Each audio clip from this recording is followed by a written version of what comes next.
This is the Lone Crater YouTube. We hope this video helps. You begin by pairing the AirPods Pro 2 and opening the Translation app or Control Center Live Listen. Make sure firmware and your device OS are current. This avoids latency and compatibility issues. Once paired, you set the source and target languages and grant microphone permission so the AirPods can capture speech. Then, position the microphone toward the speaker and put the AirPods in.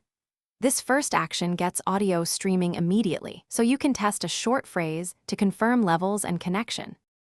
Next, you configure the real-time translation flow. Select continuous streaming if you expect uninterrupted conversation, or tap to translate for turn-taking.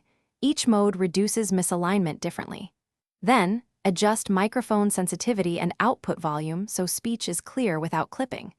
Make sure noise suppression is enabled to filter background sound. If the app offers dialect selection, pick the closest match to improve accuracy.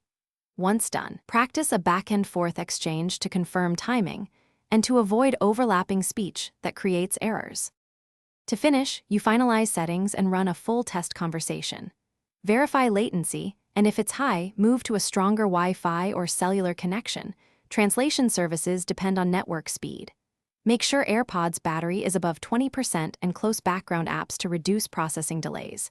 If audio drops or translations freeze, repair the AirPods, restart the app, or toggle microphone permissions.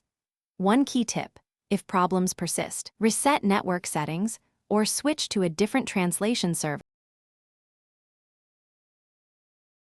Thanks for watching.